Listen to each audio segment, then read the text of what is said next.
ಪ್ರಶ್ನೆ ಅಂದ್ರೆ ಈಗ ಡಿಜಿಟಲ್ ಗೋಲ್ಡ್ ಅಂತ ತಗೊಂಡಾಗ ಆ, ಬಿಕಾಸ್ ಕಣ್ಣಿಗೆ ಕಾಣಿಸಲ್ಲ, ಎಲ್ಲೊಂದು ಸೇವ್ ಆಗುತ್ತೆ ಅಂತ ನಾವು ಹೇಳ್ತಿದ್ದೀವಿ ಅಂದಾಗ, ಸೊ 2 ಪ್ರಶ್ನೆಗಳಿಗೆ ಅಲ್ಲಿ ಉತ್ತರ ನಿಮ್ಮಿಂದ ಕೇಳಬೇಕು. ಒಂದು, ಡಿಜಿಟಲ್ ಗೋಲ್ಡ್ ಸೇಫಾ?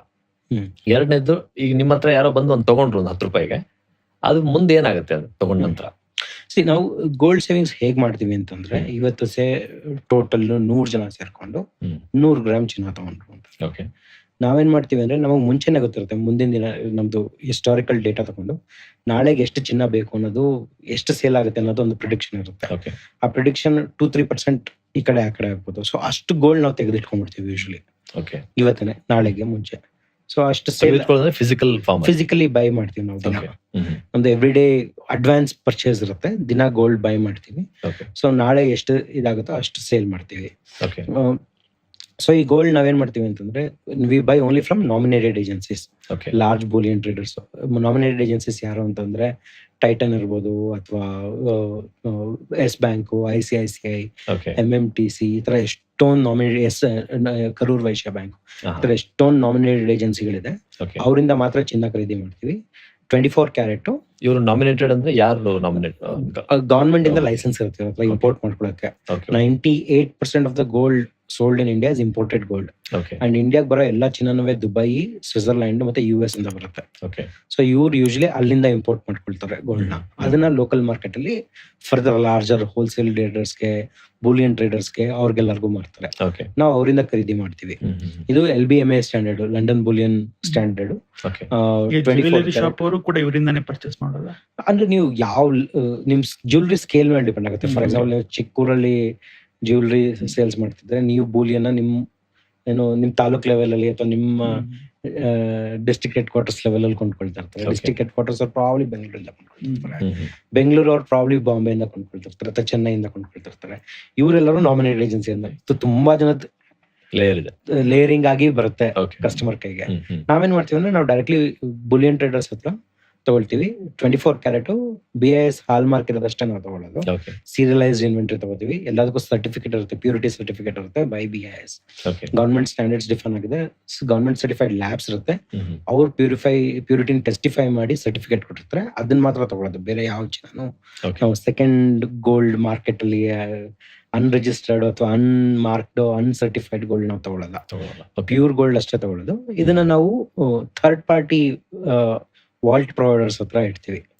ಬ್ರಿಂಗ್ಸ್ ಅಂತ ಇದೆ, it's A global vaulting company. ಇವರು ಎಷ್ಟೊಂದು ದೇಶಗಳಾಗ್ಲಿ, ಬ್ಯಾಂಕ್ಗಳಾಗ್ಲಿ, ಅಥವಾ ದೊಡ್ಡ ಜ್ಯುವೆಲರ್ಸ್ ಆಗ್ಲಿ, ಎಲ್ಲಾರ್ದು ಕ್ಯಾಶ್ ಮತ್ತೆ ಚಿನ್ನ ಮ್ಯಾನೇಜ್ ಮಾಡ್ತಾರೆ. ಅವ್ರದೇ ವಾಲ್ಟ್ ಇದೆ throughout the country, throughout the world vaults ಇದೆ. ಸೊ ಆ ವಾಲ್ಟ್ ಅಲ್ಲಿ ಅವ್ರು ಸೇಫ್ ಕೀಪಿಂಗ್ ಮಾಡ್ತಾರೆ. ನೀವು ಕೂಡ ಎಷ್ಟೊಂದ್ಸರಿ ಬ್ರಿಂಗ್ಸ್ ಇಂದ ಟ್ರಕ್ ಗಳು ನೋಡಿರ್ಬೋದು, ಅವ್ರು ಹೋಗ್ಬಿಟ್ಟು ATM ಅಲ್ಲಿ ಕ್ಯಾಶ್ ಡೆಪಾಸಿಟ್ ಮಾಡ್ತಿರ್ತಾರೆ. ಸೊ ಅದೇ company brings, it's A global company. ಅವ್ರು ನಮ್ಮ ಕಸ್ಟೋಡಿಯನ್. ಆಮೇಲೆ ವಿಸ್ತ್ರ ಅಂತ ಥರ್ಡ್ ಪಾರ್ಟಿ ಟ್ರಸ್ಟ್ ಇರ್ತಾರೆ. ಹೆಂಗೆ ಅಂತಂದ್ರೆ, ಇವ್ರು ಏನ್ ಮಾಡ್ತಾರೆ ಅಂತಂದ್ರೆ, ಇವತ್ತು ಟೋಟಲ್ ಕಸ್ಟಮರ್ಸ್ ಇಂದ 10 ಲಕ್ಷ ಬಂದಿದೆ, 10 ಲಕ್ಷ ರೂಪಾಯಿ ಚಿನ್ನ ಇವ್ರು ಕೊಂಡ್ಕೊಂಡಿದಾರ. ಈ ಚಿನ್ನ ಬ್ರಿಂಗ್ಸ್ ಹತ್ರ ಜಾರ್ದಿದ್ಯಾ ಕಸ್ಟಮರ್ದು. ಆಮೇಲೆ ವಿಸ್ತ್ರ ಎಲ್ಲ ಚೆಕ್ ಮಾಡ್ಬಿಟ್ಟು ಆಮೇಲೆ ಅವರು ದುಡ್ಡನ್ನು ಡೆಬಿಟ್ ಮಾಡ್ತಾರೆ. ಸೊ ಕಸ್ಟಮರ್ ಹಾಕಿರೋ ದುಡ್ಡೆಲ್ಲನೂ ಒಂದು ಎಸ್ಕ್ರೋ ಅಕೌಂಟ್ ಅಲ್ಲಿ ಇರುತ್ತೆ. ನಮಗೂ ಅಕೌಂಟ್ ದುಡ್ಡು ಆಕ್ಸೆಸ್ ಇರಲ್ಲ. ಗೋಲ್ಡ್ ಡೆಲಿವರ್ ಆದ್ಮೇಲೆ ಇವರು ಕ್ಯಾಶ್ ನ ರಿಲೀಸ್ ಮಾಡ್ತಾರೆ. So it's a very safe and secure. ಅಂದ್ರೆ ಕಸ್ಟಮರ್ಸ್ ಗೋಲ್ಡ್ ತಗೊಂಡಿದ್ದು 10 ಲಕ್ಷ ರೂಪಾಯಿದ್ದು ಒಂದೆಲ್ಲ ಸೇರಿ ಒಂದು 10 ಲಕ್ಷ ಕಸ್ಟಮರ್ಸ್ ಸೇರಿ ತಗೊಂಡಿದ್ದಾರೆ ಅನ್ಕೋಣ. 10 ಲಕ್ಷ ರೂಪಾಯಿ ಗೋಲ್ಡ್ ತಗೊಂಡಿದ್ದಾರೆ. ಅದನ್ನ ನೀವು MMTC ಈ ತರದ್ದು ಕೆಲವು ಏನು ಸಂಸ್ಥೆಗಳು ಹೇಳಿದ್ರೆ ಅಲ್ಲಿ ಆರ್ಡರ್ ಪ್ಲೇಸ್ ಆಗುತ್ತೆ. ಅದಾದ ನಂತರ ನೀವು ವಾಲ್ಟ್ಗೆ ಅದು ಮೂವ್ ಆಗುತ್ತೆ. ವಾಲ್ಟ್ಗೆ ಮೂವ್ ಆಗೋ ಮುಂಚೆ ಬಂದಿದ್ಯಾ ಗೋಲ್ಡ್ ಅಂತ ವೆರಿಫೈ ಮಾಡ್ಕೊಂಡ ನಂತರ ದುಡ್ಡನ್ನ ಆಮೇಲೆ ಇವ್ರು ತಗೋತಾರೆ. ವಿಸ್ತ್ರದವರು ಅವರು ಪೇಮೆಂಟ್ ಮಾಡ್ತಾರೆ ನಮ್ಮ ಅಕೌಂಟ್ ಇಂದ. ಆ ರೀತಿ. Okay nice. ಇದು ನಿಮ್ಮ ಆಪ್ ಅಲ್ಲಿ ನೋಡಿದ್ರೆ ಗೋಲ್ಡ್ ಟ್ರಾನ್ಸಾಕ್ಷನ್ ಟೈಮ್ ಸ್ಟ್ಯಾಂಪ್ ಇದೆಯಲ್ಲ, ಅದು ವೇರಿ ಆಗ್ತಾ ಇರುತ್ತೆ. ಒಂದಿನ 12 ಗಂಟೆಗೆ ಡಿಟೆಕ್ಟ್ ಆಗಿರುತ್ತೆ, ಇನ್ನೊಂದ್ ದಿನ 4 ಗಂಟೆ. ಅದರಿಂದ ಅದ್ರ ಹಿಂದೆ ಏನ್ ನಡೀತಾ ಇರುತ್ತೆ? ಅದು ನಾವೇನ್ ಮಾಡ್ತೀವಿ ಅಂದ್ರೆ, ನಾವು 40 ಲಕ್ಷ ಟ್ರಾನ್ಸಾಕ್ಷನ್ ಮಾಡ್ತೀವಿ ದಿನ. So bank down times, bank server behaviours. For example, ನಮ್ದು ಪ್ರತಿಯೊಂದು ಬ್ಯಾಂಕ್ ಜೊತೆನೂ ಇವತ್ತು ಈ ಟೈಮ್ ಅಲ್ಲಿ ಇಷ್ಟು ಸಕ್ಸಸ್ ರೇಟ್ ಇರಬೇಕು. ಈ ಬ್ಯಾಂಕ್ ಜೊತೆ ಸ್ವಲ್ಪ ಸಕ್ಸಸ್ ರೇಟ್ ಡೌನ್ ಆಯ್ತು ಅಂದ ತಕ್ಷಣ ಅಲ್ಲಿ ಆ ಬ್ಯಾಂಕ್ ಡೆಬಿಟ್ಸ್ ಸ್ಟಾಪ್ ಮಾಡಿ, ಮತ್ತಿನ್ 2 hours ಅದನ್ನ ಮತ್ತೆ ಟ್ರಿಕಲ್ ಡೌನ್ ಶುರು ಮಾಡ್ತೀವಿ. ಇನ್ನೊಂದು ಟ್ರಾನ್ಸಾಕ್ಷನ್ ರನ್ ಮಾಡ್ತೀವಿ. ರೆಗ್ಯುಲರ್ ಸಕ್ಸಸ್ ರೇಟ್ಸ್ ಬಂತು ಅಂದ್ರೆ ಮತ್ತೆ ಕಂಟಿನ್ಯೂ ಮಾಡ್ತೀವಿ. ಸೊ ಅಷ್ಟೇ ಅಲ್ದಲೆ ಇನ್ನ ತುಂಬಾ ಜನ ಇರ್ತಾರೆ ಈ ಟ್ರಾನ್ಸಾಕ್ಷನ್ ಅಲ್ಲಿ. ಪೇಮೆಂಟ್ ಗೇಟ್ವೇಸ್ ಇರುತ್ತೆ, NPCI ಇರುತ್ತೆ, ಅದಾದ್ಮೇಲೆ ಬ್ಯಾಂಕ್ ಸರ್ವರ್ಸ್ ಇರುತ್ತೆ, ನಮ್ ಸೈಡು ನಮ್ಮ ಸೆಟಲ್ಮೆಂಟ್ ಬ್ಯಾಂಕ್ಸ್ ಇರುತ್ತೆ. ಸೊ ಎಲ್ಲಾರ್ದನ್ನು ನಾವು ಮ್ಯಾನೇಜ್ ಮಾಡ್ಕೊಂಡು ಎಲ್ಲಾರ ಅಪ್ ಟೈಮ್ನು ನೋಡ್ಕೊಂಡು ನಾವು ಡೆಬಿಟ್ ಮಾಡಬೇಕು. ಸೊ ಕೆಲವು ದಿನ ರಾತ್ರಿ 12:30 ಆಗುತ್ತೆ, ಕೆಲವು ದಿನ ಬೆಳಗ್ಗೆ 9 ಗಂಟೆಗೆ ಆಗುತ್ತೆ.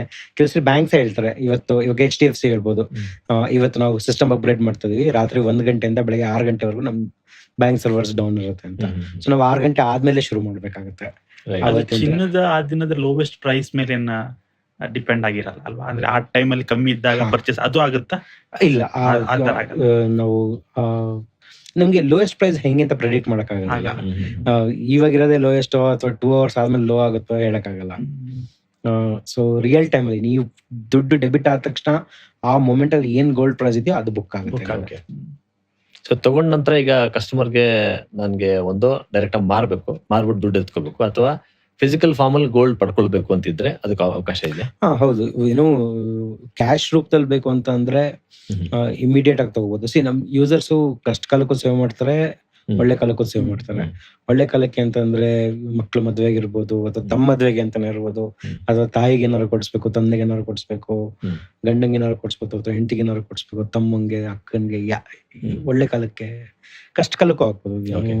ಮನೇಲಿ ತೊಂದ್ರೆ ಬಂತು, ಚಿನ್ನದ ಈಸಿಯೆಸ್ಟ್ ಒಳ್ಳೆ ಏನಂದ್ರೆ ಬೇಕು ಅಂದ ತಕ್ಷಣ ಮಾರ್ಬೋದು, ಕೊಂಡ್ಕೊಳಕ್ ಒಬ್ರು ರೆಡಿ ಇರ್ತಾರೆ. ರಿಯಲ್ ಎಸ್ಟೇಟ್ ಹಂಗಲ್ಲ, ಬೇರೆ ಎಲ್ಲ ಹಂಗಲ್ಲ. ಗೋಲ್ಡ್ ಪ್ಲಸ್ ಪಾಯಿಂಟ್ ಅನ್ನೋರು ಬೇಕು ಅಂದ ತಕ್ಷಣ ಮಾರ್ಬೋದು, ತಕ್ಷಣ ಕೈಗೆ ದುಡ್ಡು ಬರುತ್ತೆ. ಸೊ ಅದಕ್ಕೆ ಕಷ್ಟ ಕಾಲಕ್ಕೂ ಇದು ತುಂಬಾ ಹೆಲ್ಪ್ಫುಲ್ ಅಸೆಟ್.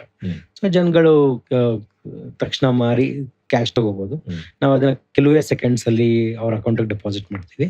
ಬಟ್ ಇದ್ರಲ್ಲೂ it has its own challenges. 99.9% times ಅಲ್ಲಿ within couple of seconds ನಾವು ಡೆಪಾಸಿಟ್ ಮಾಡ್ತೀವಿ. ಇನ್ ಕೆಲವು ಕೇಸಲ್ಲಿ ನಿಮ್ದು ಕರೂರ್ ವೈಶ್ಯ ಬ್ಯಾಂಕ್ ಇರ್ಬೋದು, ಅಥವಾ ಯಾವ್ದೋ ಒಂದು ಬ್ಯಾಂಕ್, ನಿಮ್ ಬ್ಯಾಂಕ್ ಸರ್ವರ್ ಆ ಮೂಮೆಂಟ್ ಅಲ್ಲಿ ಡೌನ್ ಇರ್ಬೋದು. ಸೊ ನಮ್ ಟ್ರಾನ್ಸಾಕ್ಷನ್ ಸೆಟಲ್ ಆಗೋದಕ್ಕೆ 6 hours ಆಗ್ಬೋದು, ಅಥವಾ 8 hours ಆಗ್ಬೋದು, ಅಥವಾ 12 hours ಆಗ್ಬೋದು. ಸೊ ಅವಾಗ ನೀವು 12 hours ಕಾಯ್ಬೇಕಾಗುತ್ತೆ. ಅದು ಬಿಟ್ರೆ 99.99% ಕೇಸಸ್ ಅಲ್ಲಿ ಇನ್ಸ್ಟೆಂಟ್ ಕೆಲವೇ ಸೆಕೆಂಡ್ಸ್, ಮ್ಯಾಕ್ಸಿಮಮ್ 6 ಇಂದ 12 ಸೆಕೆಂಡ್ ಅಲ್ಲಿ ನಿಮ್ಮ ಅಕೌಂಟ್ ದುಡ್ಡು ಬಂದ್ಬಿಡುತ್ತೆ. ಅದೇ ಚಿನ್ನದ ರೂಪದಲ್ಲಿ ಬೇಕು ಅಂತಂದ್ರೆ, ಅಥವಾ ಸಿಲ್ವರ್ ರೂಪದಲ್ಲಿ ಬೇಕು ಅಂದ್ರೆ ಎಲ್ಲ ಆಪ್ಷನ್ಸ್ ಇದೆ. ನಮ್ದೇ ನೇಕ್ ಅಂತ ಜ್ಯುವೆಲ್ರಿ ಬ್ರ್ಯಾಂಡ್ ಇದೆ, ಅದರಲ್ಲಿ ಗೋಲ್ಡ್, ಸಿಲ್ವರ್, ಡೈಮಂಡ್ ಈ ತರ ಎಲ್ಲಾ ಜ್ಯುವೆಲ್ರೀಸ್ ಸಿಗುತ್ತೆ, ಮತ್ತೆ ಕಾಯಿನ್ಸ್ ಸಿಗುತ್ತೆ. ಅದ್ರಲ್ಲಿ ನಿಮ್ಗೆ ರೆಗ್ಯುಲರ್ ಸಿಂಪಲ್ ಕಾಯಿನ್ಸ್ ಸಿಗುತ್ತೆ, ಮತ್ತೆ ಸ್ಪೆಷಲ್ ಕಾಯಿನ್ಸ್ ಸಿಗುತ್ತೆ. ಸ್ಪೆಷಲ್ ಕಾಯಿನ್ಸ್ ಅಂದ್ರೆ ನಿಮ್ಗೆ ಲಕ್ಷ್ಮಿ ಕಾಯಿನ್, ಅಥವಾ ಶಿವ ಕಾಯಿನ್, ಅಥವಾ ರಾಮ ಕಾಯಿನ್. ಮನೆಗೆ ಕಳ್ಸ್ಕೊಡ್ತೀರಾ? ಮನೆಗೆ ಕಳಿಸ್ತೀವಿ. ಇಡೀ ಇಂಡಿಯಾನ ಎಲ್ಲಾ ಕಡೆನೂ ಶಿಪ್ ಆಗುತ್ತೆ. ನಾವು ಇಲ್ಲಿವರೆಗೂ ಆಲ್ಮೋಸ್ಟ್ 10,000 ಪಿನ್ ಕೋಡ್ ಡೆಲಿವರ್ ಮಾಡಿದೀವಿ. ಪೂರ್ತಿ ಇನ್ಶೂರೆನ್ಸ್ ಇರುತ್ತೆ ನಿಮ್ ಕೈಗೆ ಬಂದ್ ಸ್ವಲ್ಪವರೆಗೂ. ಸೊ ತುಂಬಾ ಸೇಫ್. ಇಲ್ಲಿವರೆಗೂ ನಮ್ಗೆ ಯಾವ್ದೇ ರೀತಿ ತೊಂದರೆ ಆಗಿಲ್ಲ. ಇಲ್ಲಿವರೆಗೂ ಆಲ್ಮೋಸ್ಟ್ 2 ಲಕ್ಷಕ್ಕಿಂತ ಹೆಚ್ಚು ಜನಕ್ಕೆ ಡೆಲಿವರ್ ಮಾಡಿದೀವಿ. ಇಲ್ಲಿವರೆಗೂ ಯಾವತ್ತೂ ಏನು ತೊಂದರೆ ಆಗಿಲ್ಲ.